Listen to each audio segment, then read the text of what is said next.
Hello friends and welcome to my YouTube channel. आज मैं आपके साथ कुछ ऐसे पॉइंट्स शेयर करने वाला हूँ। कुछ ऐसी चीज़ें हैं जो मुझे इस बात पर नाज है कि मैंने इन चीज़ों को स्कूल में सही तरीके से हैंडल किया, इन चीज़ों को मैंने वक्त दिया। तो आज मैं आपके साथ कुछ ऐसे पॉइंट्स शेयर करने वाला हूँ जो अभी भी आपके पास टाइम है, आप इन्हें यूज़ करना, आप इन्हें यूटिलाइज़ करना अभी भी शुरू कर सकते हो, ताकि आपको फ्यूचर में लॉन्ग टर्म में बेनिफिट पहुँचाए। फर्स्ट पॉइंट है फ्रेंड्स, कैलेंडर। कैलेंडर से मेरा कहने का ये मतलब है कि जब मैं स्कूल ईयर्स में था, जब मैं छोटा था, तब मैं कैलेंडर को काफ़ी ज़्यादा सीरियसली लेता था। कैलेंडर्स पे जो डेट होती थी, जो भी तारीख है, जो भी मेरे प्लान्स होते थे, वो मैं कैलेंडर्स पे बार बार अपडेट किया करता था, लिखा करता था। और जब वो टास्क हो जाता था तब उस पर टिक कर दिया करता था या उस पार्ट को कट कर दिया करता था। अब ये मुझे इस चीज़ के बारे में पता ही नहीं था कि कल जाके इसे ये भी कहा जाता है, इसे रिपोर्टिंग भी कहा जाता है, इसे प्री प्लानिंग कहा जाता है, इसे रोड मैप बनाना कहा जाता है और टू डू लिस्ट बनाना भी इसे ही कहा जाता है। मैं तो जस्ट ऐसे ही बनाता था, but further I came to know कि इसे टू डू लिस्ट कहा जाता है और ये बहुत ही ज़्यादा इंपॉर्टेंट होता है। अब यही रीज़न था जिसकी वजह से मेरे असाइनमेंट्स, नोटबुक्स एंड टेस्ट वगैरह के लिए मैं टाइम पर प्रिपेयर रहता था, जिससे मेरे ग्रेड्स काफ़ी ज़्यादा इंप्रूव हुए और टीचर्स के सामने, फैकल्टीज़ के सामने मेरा इंप्रेशन काफ़ी ज़्यादा अच्छा क्रिएट होता चला गया। इसी से रिलेट करता हुआ एक और पॉइंट है, सेकंड पॉइंट है टीचर्स। अब टीचर से मेरे कहने का ये मतलब है कि हमें अपने स्कूल ईयर्स में या कॉलेज ईयर्स में इट्स एक्सट्रीमली इम्पॉर्टेंट कि हमारे टीचर्स के साथ हमारे बहुत अच्छे कनेक्शंस हैं। अब इसका ये रीज़न, डायरेक्टली ये भी रीज़न है कि हमें उनके कनेक्शंस जो है वो हमें काम आएंगे, पर एक रीज़न ये भी है कि हमारे मॉरल वैल्यूज़, हमारे इंडियन कल्चर हमें ये सिखाता है कि हमें गुरु की रिस्पेक्ट करनी चाहिए और उनके साथ अच्छे संबंध बनाए रखने चाहिए। अब हमारा एक मोटिव ये भी है कि उनके साथ अगर हम अच्छे रिलेशन रखते हैं, वो टीचर जो है उस पर्टिकुलर फील्ड के अंदर काफ़ी सालों से होता है जनरली।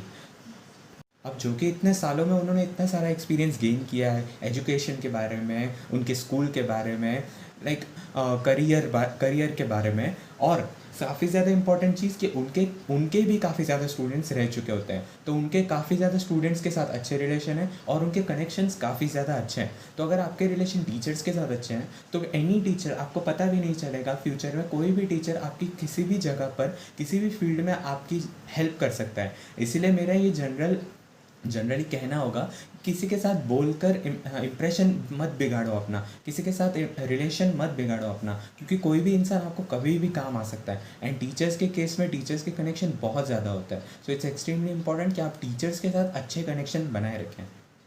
एक चीज़ जिसके लिए मैं खुद से बहुत ज़्यादा शुक्रगुजार हूँ, काफ़ी लोग ये कहते हैं कि स्कूल टाइम जो है आपका बेस्ट टाइम होता है।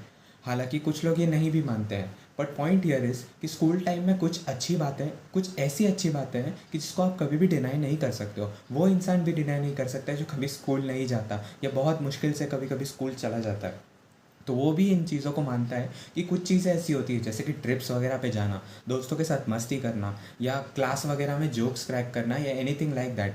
और गेम्स पीरियड वगैरह में खेलना, cricket, chess, anything, indoor outdoor any games, कोई भी गेम्स आप जब खेलते हो तो वो टाइम जो है, वो टाइम आपको कभी भी वापस नहीं मिलने वाला है। सो इट्स एक्सट्रीमली इंपॉर्टेंट कि अगर आप स्कूल टाइम में हो या कॉलेज टाइम में हो, तो इट्स दी मोस्ट इम्पॉर्टेंट कि आप जितना हो सके अभी मज़े करो। हाँ, not at the cost of your goals. अगर कहीं भी आपके गोल्स जो है, आपका एम, टारगेट, मार्क्स, एनीथिंग, ये चीज़ सेक्रीफाइस नहीं होनी चाहिए। एज फार एज वो सेक्रीफाइस नहीं हो रही है तो आप फुल एंजॉय कर सकते हो, फुल मस्ती कर सकते हो। फोर्थ पॉइंट है गाइस, एक्स्ट्रा करिकुलर एक्टिविटीज़। अब एक्स्ट्रा करिकुलर एक्टिविटीज़ में बहुत सारी चीज़ें आती है, स्पोर्ट्स आता है, या कोई किसी पर्टिकुलर कोर्स का आपको एनरोलमेंट करना होता है, या कुछ भी हो सकता है, एनीथिंग लाइक दैट। अब मेरे इतने ज़्यादा एक्सपीरियंसेस तो नहीं है, क्योंकि हर एक ज़्यादातर एक्स्ट्रा एक्टिविटीज़ में मैं पार्ट नहीं लिया करता था, पर कुछ जिनमें मैंने फ़ायदा लिया है बहुत ज़्यादा, उनमें से कुछ मैं आपको बताता हूँ। एक स्पेशली, एक वो था जिसे कंडक्ट किया था कुछ आउटसाइडर्स, आउटसोर्स किया था। हमारे स्कूल में ही कोई मेंबर्स आए थे, कोई ऑर्गेनाइजेशन के, जिन्होंने एक प्रोग्राम कंडक्ट किया था हमारी स्कूल में, कि उसमें वो मैथ्स के ट्रिक्स समझाते थे, मैथमेटिक्स के ट्रिक्स समझाते थे। अब उन्होंने आके मैथ्स के जो ट्रिक्स मुझे समझाए, या कुछ कॉमन नंबर्स को मल्टीप्लाई मन में कैसे कर सकते हैं कम टाइम के अंदर, ये सब चीज़ें कैलकुलेशंस कैसे करना। अब जब मैंने वो चीज़ें सीखी तब मुझे ऐसा लगता था कि हाँ यार, ये क्या फ्यूचर में इतनी इंपॉर्टेंट नहीं होंगी, फ्यूचर में तो कैलकुलेटर होगा, ऐसा वैसा ऐसा वैसा। पर इट्स एक्सट्रीमली इम्पॉर्टेंट कि आप मैंने इन सब चीज़ों पे भी फोकस किया। अब जबकि ये लेवल पर मुझे वो सब चीज़ें आती है, मैथ्स की ट्रिक्स आती है, प्रोवाइडेड उन्होंने मुझे एक बुक भी दी थी जिसका नाम था मैथमैजिक।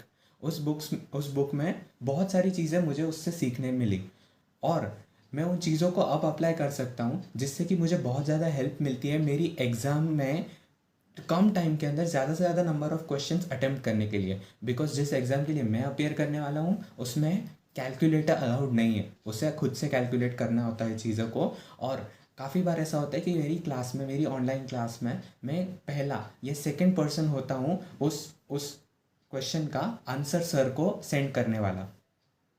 फिफ्थ पॉइंट है गाइस, डिसाइडेड माई करियर। अब ये पॉइंट जो है, इन सारे पॉइंट्स में से सबसे ज़्यादा इम्पॉर्टेंट इसीलिए है, काफ़ी लोग इस चीज़ को ही डीले कर देते हैं, डिसाइड करते हैं, सोचते हैं कि हाँ हाँ बाद में देख लेंगे, बाद में एडवाइस ले लेंगे, या इन लोगों से पूछ लेंगे, उससे पूछ लेंगे, या वो समझा देंगे हमें। गाइस ऐसा कुछ नहीं होता है। अगर आप स्कूल टाइम में हो, आप स्टेट बोर्ड में, आपके पर्टिकुलर बोर्ड का मुझे कोई आइडिया नहीं है, पर अगर आप महाराष्ट्र स्टेट बोर्ड से हो तो हमारे में 10th के बाद आपको 11th से शुरू करना होता है। 11th तक आपका डिसाइडेड होना चाहिए कि आपको साइंस, कॉमर्स, आर्ट्स, डिप्लोमा या और भी कुछ होता होगा तो मुझे पता नहीं, पर उस चीज़ के अंदर, किस चीज़ के अंदर आपको एंटर होना है, ये चीज़ आपको तभी डिसाइडेड होनी चाहिए आपकी। अब काफ़ी लोग ये होते हैं कि बोर्ड एग्जाम्स तक उनका डिसाइडेड नहीं होता है कि उन्हें आगे जाके करना क्या है। डिसाइडेड मतलब इतनी लेवल तक फिक्स हो जाना चाहिए आपका करियर, आपको एक ब्रीफ आइडिया तो ज़रूर होना चाहिए कि आपको 10th के बाद करना क्या है।